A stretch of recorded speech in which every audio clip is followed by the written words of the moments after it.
بسم اللہ الرحمن الرحیم۔ الصلاۃ والسلام علیک یا رسول اللہ وعلی آلک و صحابک یا حبیب اللہ۔ اللہم صلی علی محمد وعلی آل محمد صلی اللہ علیک یا محمد نور من نور اللہ۔ طاق راتوں میں سے آج دوسری طاق رات ہوگی۔ 21ویں گزر گئی، 23ویں ہے، اور شاید پچھلی ویڈیو میں یہ بھی بتایا تھا کہ اس دفعہ کی جو لیلۃ القدر کی رات ہوگی وہ 25ویں رات ہوگی بحوالہ شمس المعارف علامہ شیخ ابو العباس بونی علیہ رحمہ کے مطابق۔ بہرحال ہر بندے کی تقدیر کے حساب سے نصیب اور اس کا جو حصہ ہے وہ اسے مل کے رہتا ہے۔ اللہ تبارک و تعالی سب کے نصیب میں، سب کی تقدیر میں یہ اچھی اور خوش نصیب راتیں، لمحات، ساعتیں اللہ ہر ایک کے مقدر میں لکھتے، اور یہ طاق رات کی فضیلتیں اللہ تبارک و تعالی نبی اکرم صلی اللہ علیہ وسلم کے ہر امتی کو نصیب فرمائے۔ شاید آخری عشرہ ہے، اور ہے یقیناً، شاید کیا یقیناً اس کی 25ویں، 27ویں اور 29ویں 3 راتیں رہ گئی ہیں۔ آخری رات جو ہے جس کو لیلۃ الجائزہ کہتے ہیں، اس کے بارے میں کچھ ہر سال بیان کرتا ہوں، بتاتا ہوں۔ باقی کسی کے بارے میں کچھ مجھے علم ہو یا نہ ہو، کوئی تجربہ ہو یا نہ ہو، لیکن زندگی کا ایک دفعہ کا تجربہ کامیاب رہا، اور ہر سال اللہ تبارک و تعالی سے علم اور آخرت کی کامیابی کے بارے میں، علم کی زیادتی کے بارے میں اللہ سے دعا کرتا ہوں کہ اللہ میرے علم و عمل میں خیر و برکت عطا فرمائے، اور خاتمہ بالخیر ایمان کی حالت میں اللہ تبارک و تعالی کلمہ پڑھ کر موت نصیب کرے۔ پاکستان کے ایک بہت بڑے عالم محدث، ملتان کے رہنے والے تھے، علامہ سید احمد شاہ صاحب کاظمی۔ سنا ہے ان کے بارے میں کہ دعا کیا کرتے تھے، اللہ جب میری روح پرواز ہو تو میرا سر تیری بارگاہ میں جھکا ہوا ہو، میرا سر سجدے میں ہو۔ اور رمضان المبارک میں مغرب کی نماز کی جماعت امامت فرما رہے تھے، تو سجدہ اتنا لمبا ہو گیا کہ واقعی سادات کی جو اہل بیت کی جو قربانی امام حسین علیہ السلام نے دی نا، سجدے میں سر کٹا دیا، تو اسی طرح انہوں نے بھی سجدے میں اپنی جان آفرین کے سپرد کی تھی۔ تو ہر بندے کی یہ کوشش ہونی چاہیے کہ اللہ تبارک و تعالی کسی نیک ساتھ، کسی نیک رات، کسی نیک گھڑی کی دعا کرتا رہے، اللہ وہ اسے نصیب فرمائے۔ تو لیلۃ الجائزہ وہ رات ہے جس میں اللہ تبارک و تعالی بندے کو اس کی عبادت کا صلہ دیتے ہیں، اجر دیتے ہیں، اس کی مزدوری دیتے ہیں۔ یعنی دن بھر جو اللہ تبارک و تعالی کی رضا کی خاطر بھوک اور پیاس کو برداشت کیا، ان حلال چیزوں کو جن کا کھانا ہر وقت مشروع ہے، جائز ہے، ان حلال چیزوں کو اپنے اوپر حرام کر دیا اللہ تبارک و تعالیٰ کے حکم کی پیروی کرتے ہوئے، بجاوری کرتے ہوئے، کہ جب تک غروب آفتاب نہ ہو اس وقت تک یہ چیز مجھ پر جائز نہیں ہے، اس کا کھانا اور اس کا پینا۔ تو جب اتنے صبر کے ساتھ، اتنے تحمل کے ساتھ 14-15 گھنٹے کا یہ سفر طے کرتا ہے تو اللہ تبارک و تعالیٰ اس کے آخری سٹاپ پہ، اسی آخری منزل پہ کہتا ہے لو اپنا اجر لے لو، اپنی قیمت لے لو، اپنی مزدوری لے لو، اور فرشتوں کو گواہ بنا کر کہتا ہے، فرماتا ہے اللہ تبارک و تعالیٰ جب تم گئے تھے تو میرے بندے کو کس حال میں پایا؟ یعنی جب فرشتوں کی ڈیوٹیاں تبدیل ہوتی ہیں، یا وہ فرشتے جن کے ذمہ بندے کے اعمال کو اللہ کے حضور پیش کرنا ہے، تو کوئی کہتا ہے یا اللہ وہ تیرا بندہ وضو کر رہا تھا، تسبیح پڑھ رہا تھا، تحلیل بیان کر رہا تھا، تیری تمجید و تکبیر بیان کر رہا تھا، کوئی قیام میں تھا، سبحانک اللہم و بحمدک پڑھ رہا تھا، الرحمن الرحیم مالک یوم الدین پڑھ رہا تھا، کوئی سجدے میں تھا، سبحان ربی الاعلیٰ پڑھ رہا تھا، کوئی رکوع میں تھا، سبحان ربی العظیم کہہ رہا تھا، کوئی قومے میں تھا اور سمیع اللہ لمن حمد ربنا لک الحمد پڑھ رہا تھا، اور کوئی جلسہ میں تھا، التحیات للہ والصلوات والطیبات پڑھ رہا تھا۔ کیا انہوں نے مجھے دیکھا ہے؟ یا اللہ تجھے دیکھا نہیں، اگر دیکھ لیں تو پھر یا اللہ تمہیں دیکھ لیں تو اس سے بڑھ کر کئی ہزار گنا وہ تیری حمد و تحدیث و تقدیس و تکریم بیان کریں۔ کیا انہوں نے جنت کو دیکھا ہے؟ نہیں۔ کیا انہوں نے دوزخ کو دیکھا ہے؟ نہیں۔ یا اللہ بن دیکھے بغیر دیکھے بس تیرے نبی صلی اللہ علیہ وسلم کی زبان سے جو سنا ہے، تیری کلام سے جو انہوں نے حاصل کیا ہے، بس اس کو دیکھتے ہوئے وہ یہ کام کرتے ہیں۔ تو پھر اللہ تبارک و تعالیٰ فرماتا ہے فرشتوں گواہ رہو میں نے ان کو بخش دیا، غفرت لہ لا ابالی، میں نے ان کو بخش دیا، مجھے کوئی پرواہ نہیں، ان کے گناہ تھے، ان کے جو بھی تھے وہ بخش دیا اس عمل کی وجہ سے۔ اور لیلۃ الجائزہ، انسان کی ضروریات، انسان کی حاجات، انسان کی پریشانیاں، انسان کی بیماریاں اس کے ساتھ جو لگی رہتی ہیں، جو پورا پورا سال مانگتے مانگتے تھک جاتے ہیں، طلب کرتے کرتے دل برداشتہ ہو جاتے ہیں، آج کی رات وہ بجائے بازاروں کے اندر گھومنے پھرنے کے، خریداریاں کرنے کے بجائے وہ اللہ کے حضور مصلی پہ کھڑے ہو جائیں، مختصر سے 2 نوافل ادا کر لیں، اللہ تبارک و تعالیٰ سے اپنی بخشش کی دعا کر لیں، اپنے والدین کے لیے، اپنے دوست احباب رشتہ داروں کی مغفرت کے لیے اللہ تبارک و تعالیٰ سے دعا کر لیں، اور پھر اللہ سے اپنی حاجت طلب کریں۔ یا اللہ اس رمضان کے صدقے، اس قرآن کے صدقے، اپنے نیک لوگوں، انبیاء، اولیاء، رسل، صالحین، شہداء کے صدقے یا اللہ مجھے نیک لوگوں میں شامل فرما، اور میری جو حاجات ہیں میری ان حاجات کو پورا فرما،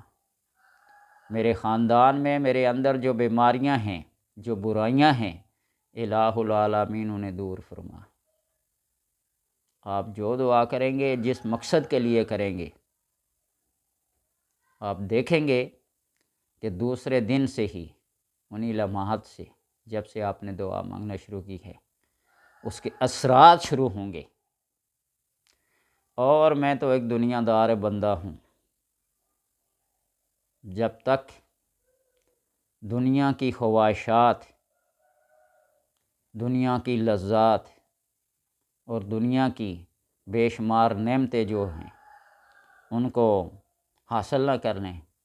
دل مطمئن نہیں ہوتا۔ اللہ سے مانگتے ہیں یا اللہ دین و دنیا کی دولت عطا فرما۔ یہ دولت اس لیے کہ انہی دولتوں کی وجہ سے، انہی دنیاوی مال و متاع کی وجہ سے حج بھی ہے، عمرہ بھی ہے، زکوٰۃ بھی ہے، صدقات بھی ہیں، خیرات بھی ہیں، فطرات بھی ہیں۔ یہ انسان کی بڑی حسرت ہوتی ہے جب کسی دوسرے کو دیکھتا ہے نا صدقہ کرتے ہوئے، کچھ تقسیم کرتے ہوئے، کچھ خیرات کرتے ہوئے، تو اس کے دل میں بھی یہ خواہش پیدا ہوتی ہے، کاش کہ میری قسمت میں بھی عمرہ کرنا لکھا ہوا ہو، حج کرنا لکھا ہوا ہو، زکوٰۃ دینا، صدقے دینا، خیرات دینا، فطرات دینا۔ یا اللہ، اللہ سے مانگے، اللہ ضرور عطا کرتا ہے۔ وہ ایک صحابی تھے، سنا ہے سکھا لوگوں سے، آپ صلی اللہ علیہ وسلم کے پاس گئے نا، تو عرض کیا کہ یا رسول اللہ صلی اللہ علیہ وسلم، دنیا میری مرضی کی دے دے اور آخرت اپنی مرضی کی دے۔ تو آپ نے پھر دنیا بھی اور آخرت بھی دونوں عطا کر دی۔ وہ کریم ہیں اور کریم کے ساتھ ان کا تعلق ہے، اور ہم خوش نصیب ہیں کہ ہمارا تعلق دو کریموں کے ساتھ ہے، ایک اللہ تبارک و تعالیٰ کی ذات اور دوسری آپ صلی اللہ علیہ وسلم کی ذات۔ کتنے کریم ہیں، کتنے مہربان ہیں، بندے کی سوچ، اندازے اور شمار سے بھی زیادہ آپ صلی اللہ علیہ وسلم کی ذات، تو پھر اللہ تبارک و تعالیٰ کی ذات کا کیا کہنا۔ ان تعدوا نعمت اللہ لا تحصوها۔ بندہ ایک دفعہ جب یہ کہتا ہے نا یا رب لک الحمد کما ینبغی لجلال وجہک وعظیم سلطانک، فرشتے عرض کرتے ہیں الہ العالمین اس کا اجر و ثواب کیا لکھیں، یعنی حیران اور متحیر ہو جاتے ان جملات کو، ان کلمات کو سن کے۔ اللہ تبارک تعالیٰ فرماتا ہے اس کا اجر و ثواب میرے اوپر رہنے دو، میں جانوں اور میرا یہ بندہ جانے۔ اور اسی لیے روزے کے بارے میں کہنا الصوم لی وانا اجزی بہ، روزہ میرے لیے ہے اور میں ہی اس کی جزا دوں گا۔ تو اس لیے اپنی اجرت، اپنی مزدوری جب مانگے تو اپنی بخشش مانگے، اللہ تبارک و تعالیٰ کا قرب، نبی اکرم صلی اللہ علیہ وسلم کی شفاعت مانگے، اور ان کے ساتھ اپنی ضروریات کے لیے جو دنیاوی حاجات ہیں وہ طلب کریں، اللہ تبارک و تعالیٰ ضرور عطا کرتا ہے۔ اور میں اپنا تجربہ بتاؤں نا، میں اللہ تبارک و تعالیٰ سے یہی دو چیزیں مانگتا ہوں، یا اللہ دین اور دنیا کی دولت مجھے عطا کرے، دولت عطا کرے، اپنے گھر والوں کے لیے، اپنے آل و اولاد کے لیے، اپنے بال بچوں کے لیے۔ کوئی دنیا کا طلب کرنا کو ممنوع نہیں ہے، برائی نہیں ہے۔ وہ لوگ جو آپ صلی اللہ علیہ وسلم کے پاس جا کے مانگتے تھے، آپ نے ان کو اتنا کچھ دیا کہ ان کی زندگی بھر کی حاجات بس ہو گئی۔ ایک بندہ آپ صلی اللہ علیہ وسلم کے پاس آیا نا، غیر مسلم تھا، اس نے آپ سے طلب کیا، آپ نے 100 اونٹ اسے عطا کر دیا، وہ لمبی قطار لے کر اپنے قبیلے میں گیا، جاؤ جاؤ محمد صلی اللہ علیہ وسلم بن مانگے اور مانگے ہر طرح سے عطا کرتے ہیں، جاؤ جاؤ تم بھی لے لو۔ سن کے لوگ دوڑتے آئے، ہر ایک کو عطا کرتے گئے، عطا کرتے گئے۔ اور اسی وجہ سے امام حسن علیہ السلام سے ایک بندے نے کہا نا، حاتم تائی کتنا بڑا سخی ہے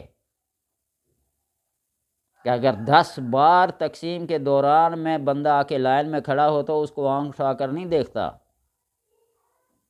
کہ یہ پہلے 10 بار لے چکا ہے پھر کیوں آیا ہے۔ امام حسن نے فرمایا یہ کون سی سخاوت ہوئی؟ سخاوت ہے تو میرے نانا کی ہے، جو ایک دفعہ لے گیا اس کو زندگی بھر ضرورت نہیں پڑی دوبارہ۔ پھر میرے کریم سے قطرہ کسی نے مانگا، دریا بہا دیے، دربے بہا دیے۔ میرے کریم پھر کوئی معمولی نہیں دیتے، زندگی بھر کی حاجات اور خواہشات کو مٹا دیتے ہیں، دل کو اتنا غنی کر لیتے ہیں کہ ان کو ایک ذرہ عطا کیا جائے تو وہ سمندر برابر ہوتا ہے، وہ طوفان ہوتا ہے۔ تو اس لیے جو بھی حاجت آپ اللہ سے طلب کریں گے، اس وقت اللہ بلا بلا کے فرماتے ہیں نا، آؤ آؤ ہے کوئی رزق طلب کرنے والا میں اس کو دوں، ہے کوئی بخشش طلب کرنے والا اس کو دوں، یعنی انسان کی ہر ضرورت اور ہر حاجت کا ذکر کر کر کے اللہ تبارک و تعالی اعلان فرماتے آؤ۔ لیکن ہم تو غفلت میں پڑے ہوتے ہیں، ہم تو اپنی خواہشات میں پڑے ہوتے ہیں، ہمیں کیا پتہ کہ چاند رات بازاروں میں بنانی ہے یا مسلح پہ بنانی ہے۔ ہم نے تو چاند رات کو بازاروں میں بنانا ہے، لذات میں اور خواہشات میں گزارنا ہے۔ ادھر آؤ مسلح پہ ترک لذات کر کے، ترک خواہشات کر کے، پھر جو تم مانگو گے اللہ تبارک و تعالیٰ دے گا۔ تو اس لیے میں اپنے تجربے کے مطابق کہتا ہوں، تقریباً یہ کچھ بھی نہیں تو 12 سے 15 سال کا تجربہ ہے۔ ہر سال میں اللہ تبارک و تعالیٰ رمضان کی رخصتی کے موقع پر، الوداع کے موقع پر 2 رکعت نماز عطا کر کے اللہ تبارک و تعالیٰ سے یہی مانگتا اللہ مجھے دین و دنیا کی دولت عطا فرما، اور اللہ پھر دیتا بھی ایسے، بیچتا بھی ایسے، خبر ہی نہیں ہوتی کہاں سے آئے گا کہاں سے نہیں آئے گا، نہیں کا تو سوال ہی پیدا نہیں ہوتا۔ اب مانگے، ہر حاجت مانگے اللہ تبارک و تعالیٰ، آزما کے دیکھ لیں اپنی زندگی کا کوئی عمل تو تجربے کی کسوٹی پہ پورا اتار کے دیکھیے، اللہ تبارک و تعالیٰ اس رات کو خصوصاً، باقی بھی اس نے 10 راتیں بنائی ہیں جو ذی الحج کی 10 راتیں ہیں وہ بنائی ہیں، عاشوراء کی رات بنائی ہے، بے شمار ایسی راتیں بنائی ہیں، شب قدر بنائی ہے، 15ویں شعبان وہ رات بھی بنائی ہے، لیکن ان ساری راتوں کو ایک طرف رکھ کے آپ اس ایک رات کا تجربہ کر لیں، مشاہدہ کر لیں، مختصر سے 2 نفل ادا کریں، اللہ تبارک و تعالیٰ سے مانگیں اپنی زبان میں، جو بھی زبان ہے وہ ساری زبانیں، سارے درد، سارے راز، ہر چیز جانتا ہے۔ مجھے وہ غالب کی ایک بات یاد آتی ہے نا، کسی کے بارے میں کہنا نہیں چاہیے کہ اچھا تھا برا تھا، لیکن شراب کا بڑا رسیہ تھا، بہت دنوں سے اس کو شراب نہیں نہ ملی، مسجد کی طرف رخ کیا، اور جو مسجد کے دروازے پہ ایک قدم اندر رکھا، پیچھے سے اس کے نوکر کسی نے آواز دی وہ فلاں نواب صاحب آئے ہیں ملاقات کے لیے، پوچھا کیا لائے ہیں؟ شراب کا ایک کریٹ لائے ہیں، بس وہ قدم جو مسجد کے اندر تھا وہی واپس پلٹا۔ لوگوں نے کہا مسجد چلے ہی گئے تھے تو چلو سر جھکا لیتے، کوئی 2 نفل ادا کرتے، تو اس نے کہا کہ میرا رب جانتا ہے کہ میں اس سے کیا مانگنے گیا تھا۔ اکبر بادشاہ سے کسی نے کہا نا کہ سجدے میں سر رکھتے ہیں تو کعبہ نظر آتا ہے، اس نے پھر سجدے میں آ کے سر رکھا نا، کعبہ کو دیکھا تو پھر سر اٹھایا۔ اس لیے آپ بھی اس چاند رات کو، جس کو ہم کہتے ہیں چاند رات، اس کو لیلۃ الجائزہ کہتے ہیں، اجرت والی رات، مزدوری رہنے والی رات، اس دن اپنی مزدوری چند منٹوں میں آ کر لے لیں، کوئی لائن تو نہیں لگی ہوتی لوگوں کی کہ تقسیم کرتے کرتے دیر لگ جائے گی تمہارا نمبر آتے آتے، وہ 1 سیکنڈ میں پوری مخلوق کو، بلکہ مائکرو سیکنڈ میں پوری مخلوق کو عطا کر سکتا ہے، اس کی حاجات کو سن سکتا ہے، دعاؤں کو، ان کی ہر چیز کا جواب دے سکتا ہے۔ اللہ تبارک و تعالیٰ تھوڑے کو بہت زیادہ کر دے، وَرِضْوَانٌ مِّنَ اللہِ اکبر، اللہ سے مانگے، اذا سألک عبادی انی فإنی قریب اجیب دعوت الداع اذا دعان، آپ اسے پکاریں، وہ پکارنے والے کی پکار کا جواب دیتا ہے۔ اللہ تبارک و تعالی سب کی حاضری کو، عبادات کو، روزوں کو، تراویح کو، تلاوت قرآن کو اپنی بارگاہ میں قبول کرے۔ اللہ تبارک و تعالی عمل کی توفیق عطا